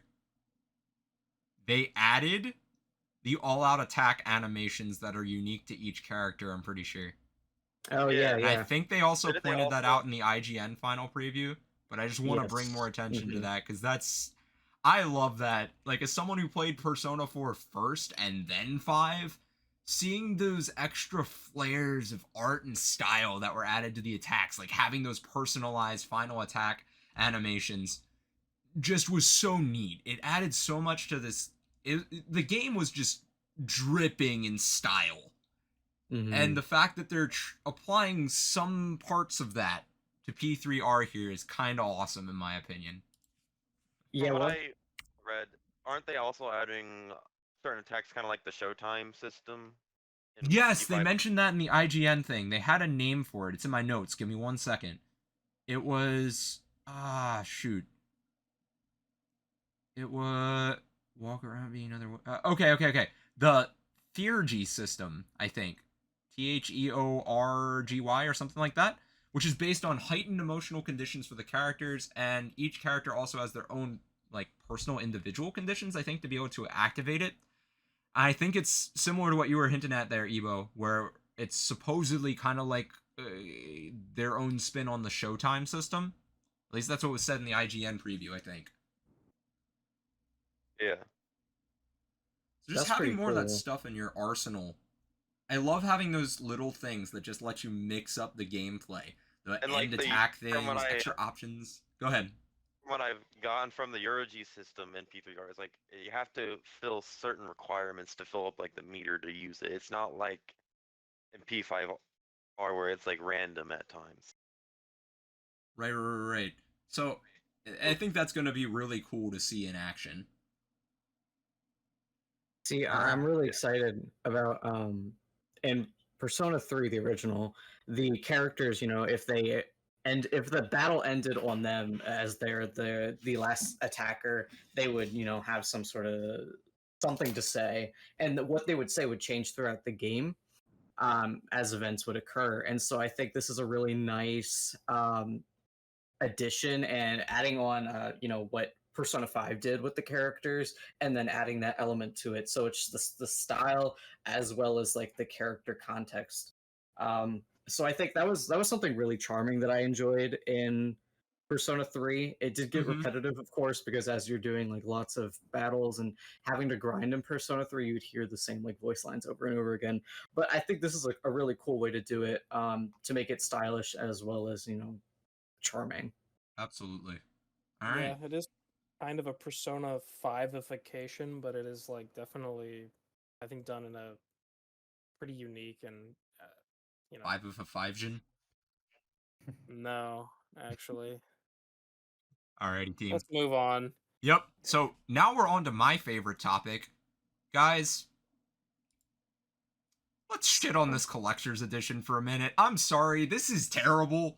Like, you're paying $200 for this, and the Aegis statue, that's a cool idea. You're taking one of the characters, you're putting it as a statue. But then I start to think about some of the other collector's editions we've had in recent years, which, let's go ahead and pull this up on a graphic that thankfully Mono made for us before this live stream.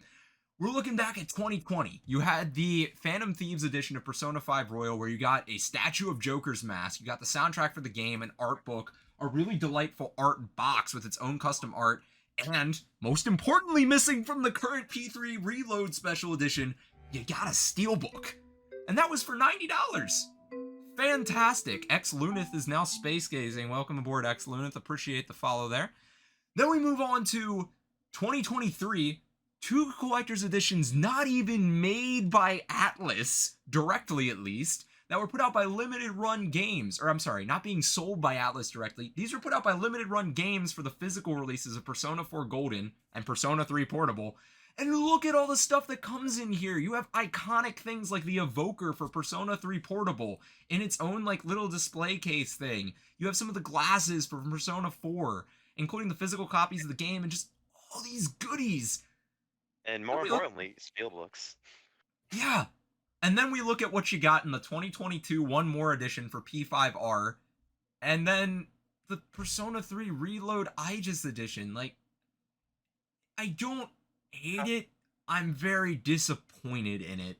I actively hate it.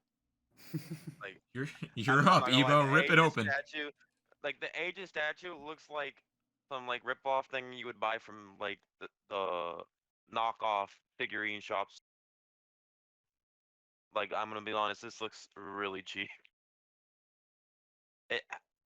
And then you get the box, and then like just the soundtrack, and then digital goodies from like the costumes for day 1 DLC.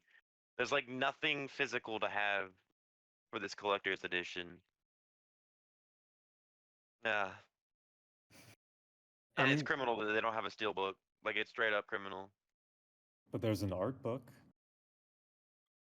Yeah, but that's just what you that's just standard at this point for a collector's edition.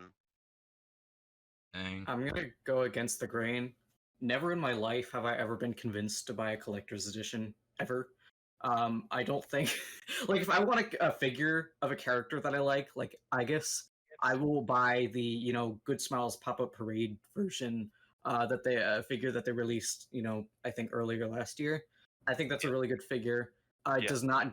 It looks honestly better than this figure in the collector's edition, and it's cheaper. It's like $30, I think. That's like you can get like a $40 figurine that looks way better than this. Exactly. There's never been a figure included with the collector's edition that has justified the price ever. Are you telling me you didn't get 14 inches of Venom with Spider-Man 2 a couple months ago? No. I'm sorry, 19 inches of Venom. I had my number wrong. Maybe You're telling me you Never didn't mind. get the 17-inch Sephiroth statue for Rebirth? You didn't get Cloud on a bicycle?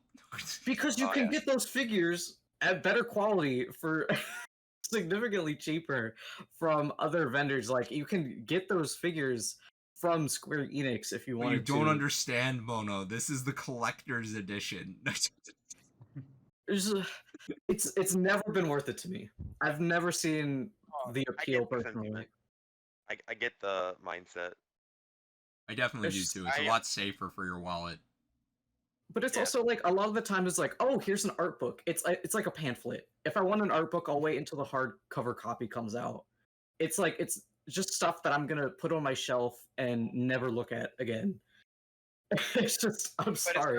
It's not for you to look at. It's for other people to look at your stuff. No, it's meant to sit in a box sealed and never be touched, as all collector's editions should be. I like to actually put my things on display.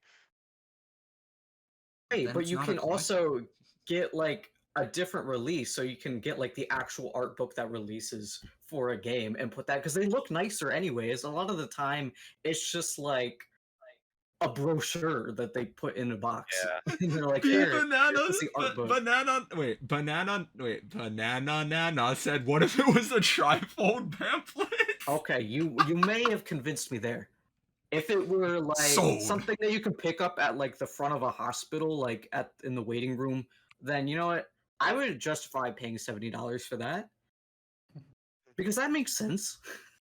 That makes sense to me. Give me that trifold pamphlet with the art, especially if it has like one of those unfoldable maps, and it comes with some crayons to draw. It's just a map of Tartarus, and it proves how useless it would be because Tartarus is a procedurally generated dungeon. Yeah, it's like it should be like the kids menu you get at Applebee's, where it has like the tic-tac-toe and like connect the dots, and it's like it's a fun time. Guys, actually, no. You can have one of those mazes, but it's for Tartarus. That would be more fun and creative than this statue.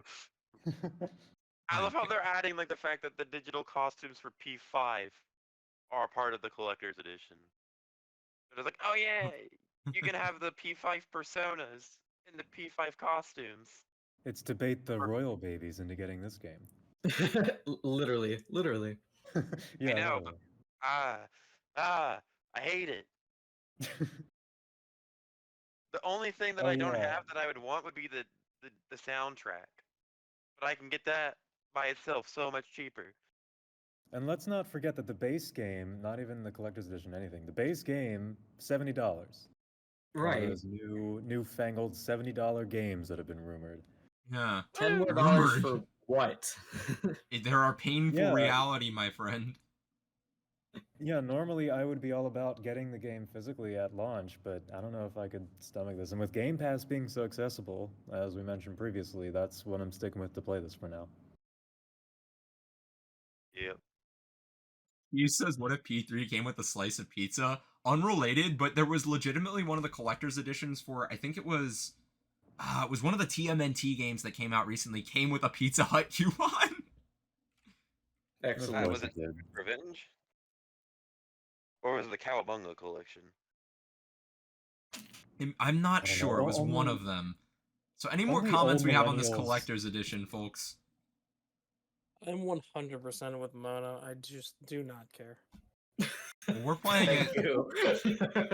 We are Thank you. playing it on Steam here, Joe. Oh, I forgot to bring this up before. You and I might be in really bad condition because it's on Unreal Engine, and there have been some rough Unreal Engine games on PC recently. So I'm just hoping that we're all right. They've got all that optimization figured out in terms of making sure we don't have stutter and whatnot.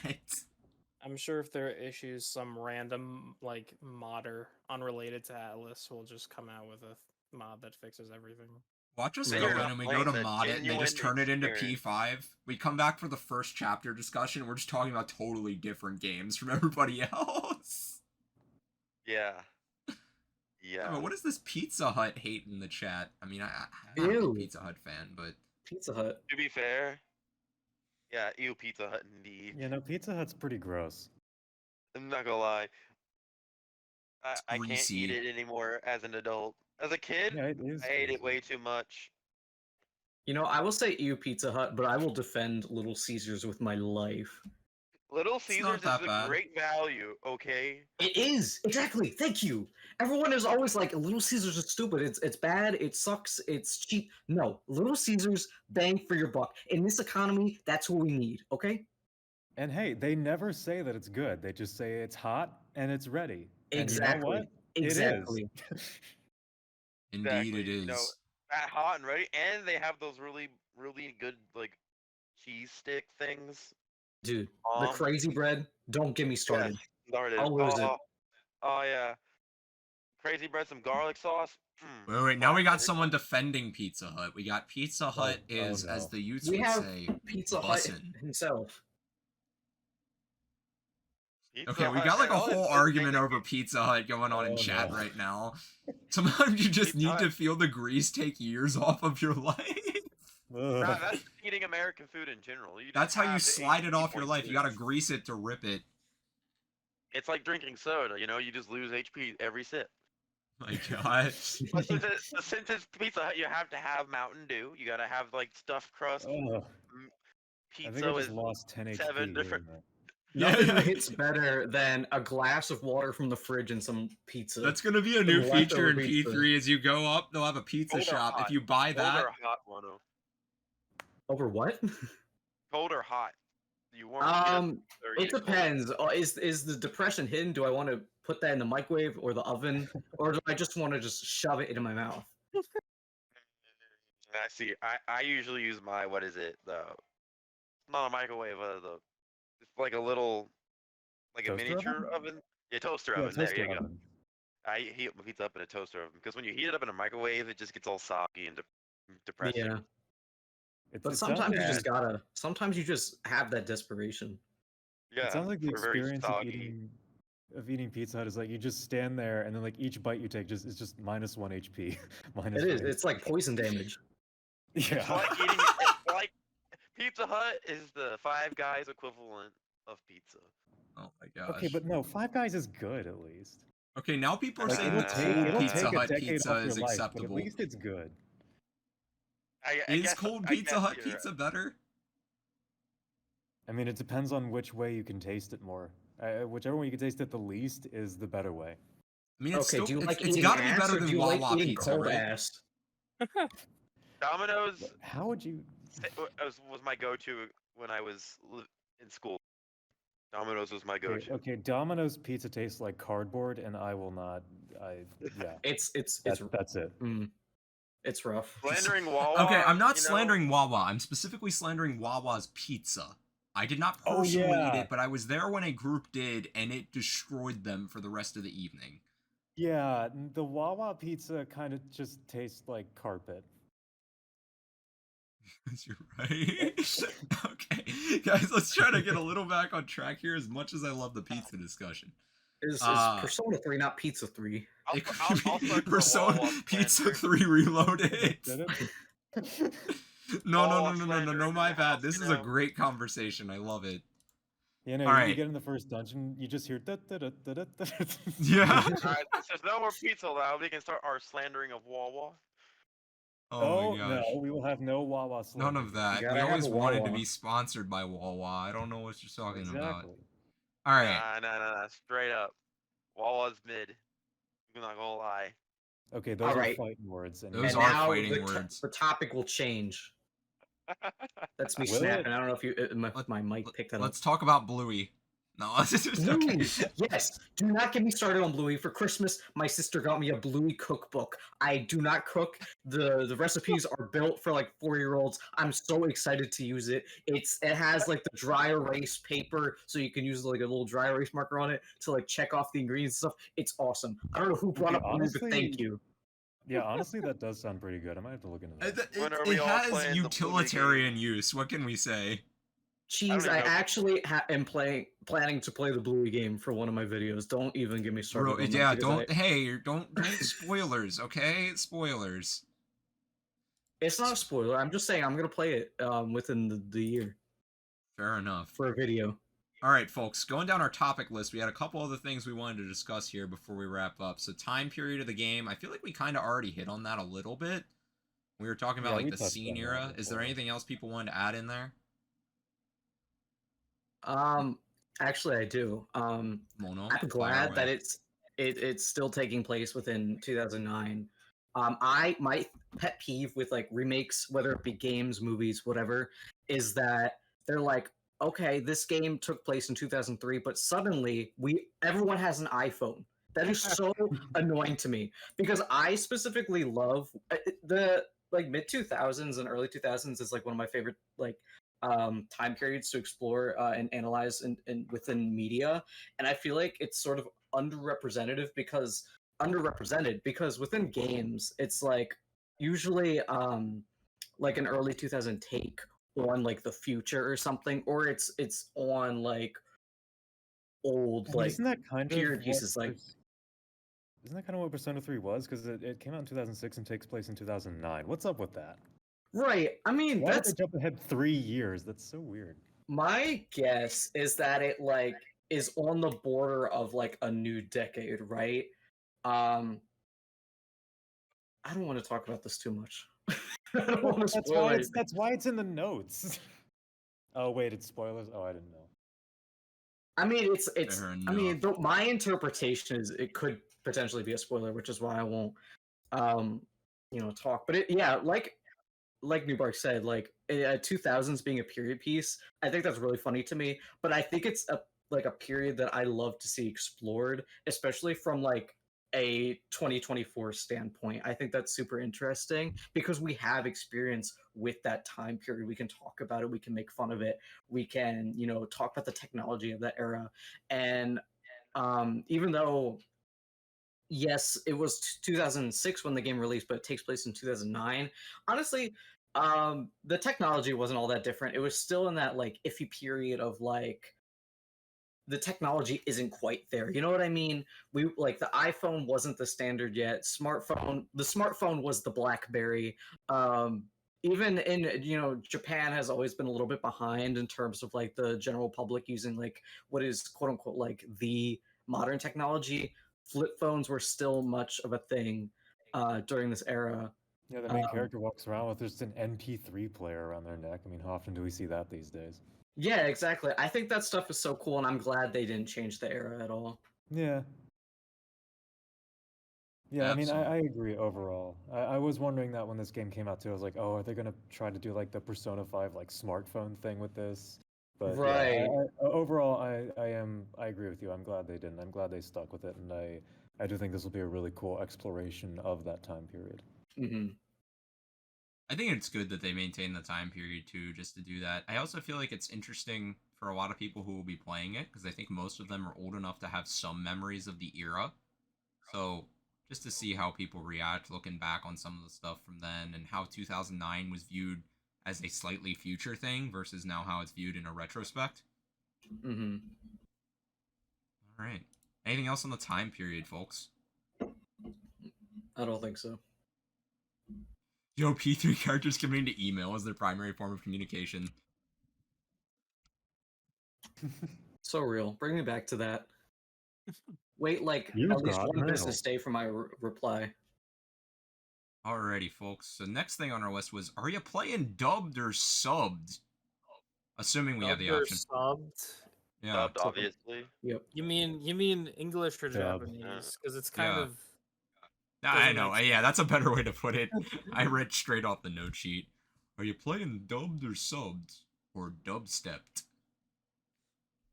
Stop. Yeah, Am I the only one doing dubbed? I guess. I'm playing in English. I'm playing in Awesome. Japanese. I have not decided yet. The only... Okay.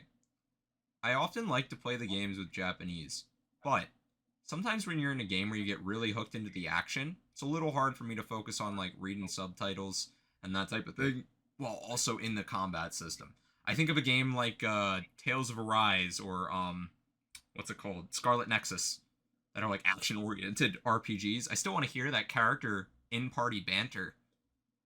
So, You mean you I don't know. read while like just memorizing where you are on screen and reading the thing and then going back? What? Yeah, that sounds You awful. just play the I'm game sorry. without looking at the screen, you know? I mean, I can do that, obviously. It's kind of like how I have that third hand for the N64 controller. Yeah, you just gotta have like a third eye that's come out of your head, you know? Kind of like, and it watches the game and your other eyes read the dialogue. Yeah, I'm going with Japanese. I prefer playing things in their original language, regardless of what it is. That's fair. I usually do too, but I don't know. For some games, for me, it's just different for some reason. I think maybe it's because like there's a lot of dialogue that you won't have subtitles for, like in That's fair. combat, for example. But Joe, you understand Japanese well enough. Well, still. All I don't right. know. I mean, it's not even a bad. The localizations are good. If they were bad, then I would, you know, be more inclined. Yeah, I Right. think there's less of a sway for most people to go sub these days because Yeah. The yeah, quality as someone has in the chat improved. pointed out, yeah, as the you quality have and the said. direction and everything is, yeah, exactly. The quality of that has improved so drastically. You're not really losing anything by going with dub No, you're these not. days. Not anymore. Yeah. Absolutely In not. most cases. Well, What am I There are a fighting few things. for? Oh no. Yeah, I don't know. There are a few things about the localization in P5 I remember thinking were a little weird. Like, it always bothered me the way they would say, like, certain names. Like, what was that girl's name? An Sakamoto, right? That was her name? Or was it Ryuji Sakamoto? Who was Sakamoto? I think Sakamoto. it was Ryuji. Yeah, so Ryuji. yeah. Oh, it was Takamaki, right? So their names would. The reason I remember, Takamaki. yeah, because they would always pronounce it Takamaki and Sakamoto, and I thought that was just weird. I Oh my didn't like god! that. In the original Persona 3, since I played the US release, it is only in English, and some of the ways they pronounce names kind of drives me insane. Like, Give us an what's example. one? Like, oh, hold on. I need to look up somebody's name real quick.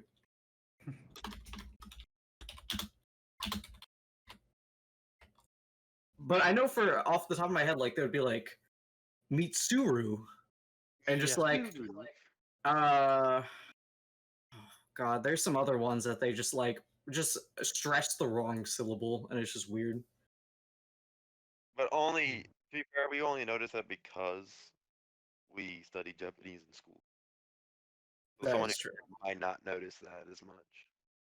And also, remember the original approach was that, like, in localization, they would just outright change the name of the characters. Like for Yes. the original Persona 1, that became like Maki became Mary, and just like Mark and we Nate. can't and all take like, the generically un-American named names. people. Not even Yeah. un-American, because like America, like we can't take the what's the word I'm looking for? The Un-English? non-European descent names. Sure. Un-Americans, I don't think that's the word I'm looking for. Like the non-European rooted names. Right. All right, folks. Any other things that we're looking for here? But in terms of dubbed or subbed before we move on. Nah. Alrighty. So, YosGFO says they pronounced it in OGP3's English dub as karaoke. Which, I mean, I guess that makes sense with how it would be pronounced, I would think, as a non-native speaker. Alright, so last question. I think this is going to be our last little thing to touch on, guys. Let's go around for everybody. Everyone state the thing you're most excited for about this game, and the thing you are most concerned about for this game.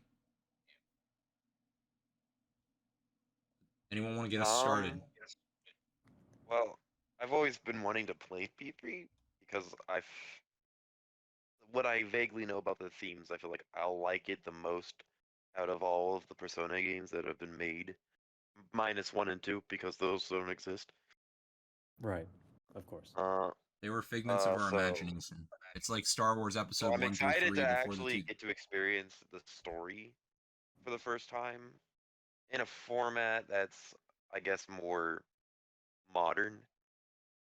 So I don't have to deal with the older jank from the older Persona games. And then like a new feature is one of the trailers that we didn't go over but they did release was the Destinies or something. They're just going over like the new Fates. I think we decided not to discuss that one because there were spoilers.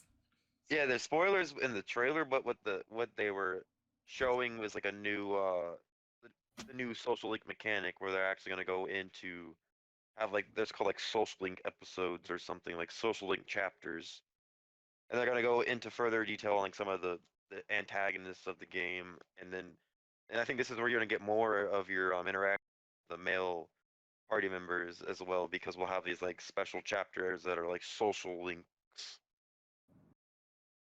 baked into the game to give more in-depth characterization of both the antagonists and then some of the party members. Enough. Thing you're most concerned about, Ebo?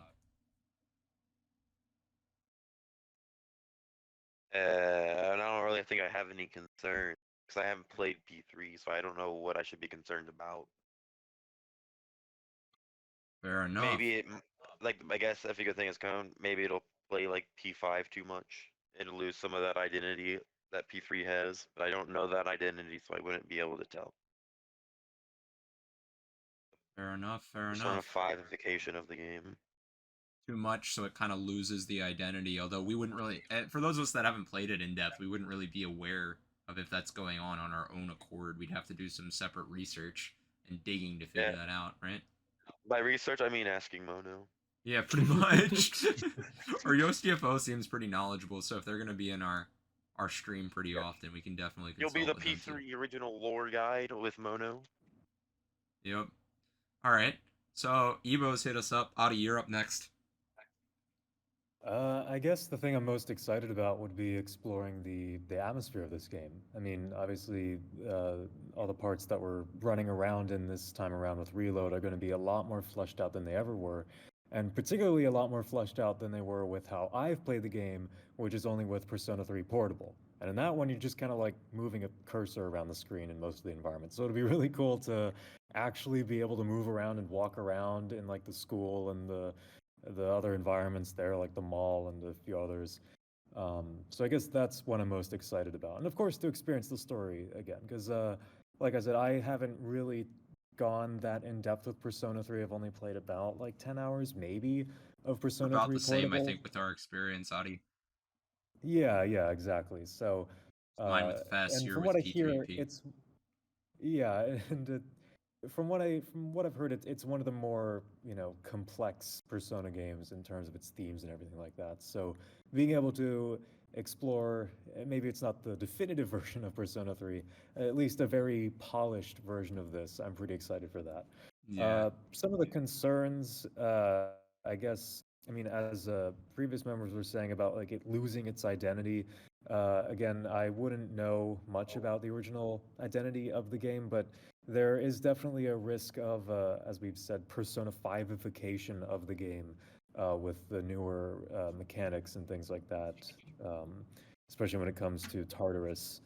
But yeah, and also I guess I think what was it? Did they re-record some of the original tracks? I don't remember exactly, but they changed some of the music, and I guess that's also a concern because the original soundtrack is absolutely fantastic, and it definitely helped with the initial vibes of the game that I got. So hopefully most of that will be left intact.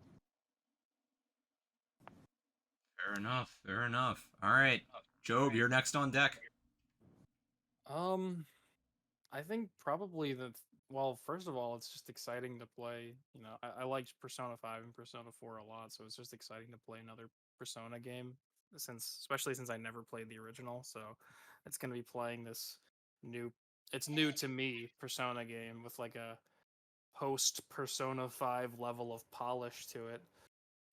And I guess especially the ability to hear the music that I've listened to so much, like in context of the actual game, is gonna be pretty fun and cool. Concerns? I don't really have that many concerns. I just expect there to be some level of jank, although it's gonna have, fresh coat of paint, and we've That's seen because a you're lot playing of on that stuff. PC. No, I don't mean any of that. I just mean 2006 game jank. There's still gonna be some of that left over. I think they can't get rid of all of it. So, Plus but that's PC good. port jank.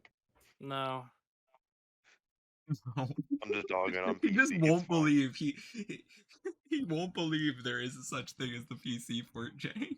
no. I mean there is. It's just the way you frame it makes it sound like it's the PC's fault when it's just the developer's fault. We'll Oh be no, in it's it definitely the together, Job. developer's fault.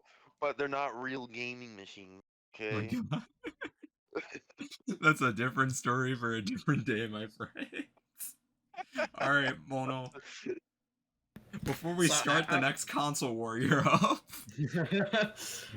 so personally, I'm pretty excited to just experience the game all over again with a fresh coat of paint. Like I think this game resonated with me very closely. It's like in the same subsection of my brain where One Piece resides. Like I feel like there's some overlap there, and I don't want to get too much into that. Time out. How do you feel about Two Piece? Dude, enough about Two Piece. There's no What about Two Three Piece. Piece? Right. Anyways, uh, I'm really excited with the new mechanics of being able to talk to specific party members, even if they're not like a particular like a social link, as the way other characters in those interactions are. But there's two particular characters I really want to be able to talk to and just like hear their thoughts more because in the original you just didn't get that. Um, and then as for concerns, I really think my concerns lie with, the same concerns that other people have mentioned. Like, is it going to be too much like Persona 5? Are they going to try to pull an Atlas and be like, oh, it's just Persona 5, but it's not. We just have a Blue different cast of instead of characters. red. Yeah, we like changed the color palette. I don't Now think pay us that's. I mean, $70. No, that's the right. new. That's Persona 5 Ultra Royal. I'm sorry, Persona 5 Royal Golden Edition. It now has 2 new color palette swap options. Mm-hmm. And it's not on the Yeah. disc. So You have to download it. right. I hope it. I mean, now that I'm reviewing a lot of the footage more, I don't think it's gonna be like that. So I'm not too worried. But like in the back of my mind, like that concern is ultimately still there. Absolutely. So I guess that brings it back around to me. I'm gonna get a little closer to the mic here for a minute, guys. Need to get sentimental. What? I'm looking forward to playing through this game with my friends and seeing a game through to its completion. I'm grateful to have these lovely Mentalgen joining me on this journey. I'm grateful to have chat here to experience it with me. I think it's going to be fun to go through a Persona game to its fullest and most complete state for the first time in a long time. one thing that I didn't bring up on this stream was when I first played through Persona 4 Golden. It was after P5 had come out, but I was riding the hype train of that PlayStation Vita hard, and I remember just where I was in life at the time. That game really became a way for me to escape and a way for me to find some comfort with things and just deal with stuff. Obviously, P4 has some problems.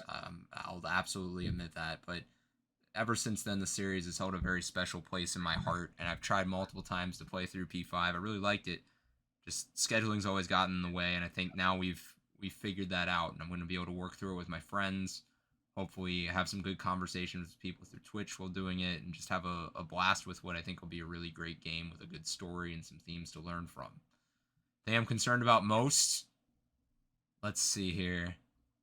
1 year down the line, when we're about to finish up with Game Club, they're going to announce Persona 3 Reload Royal Golden Ultimate Edition.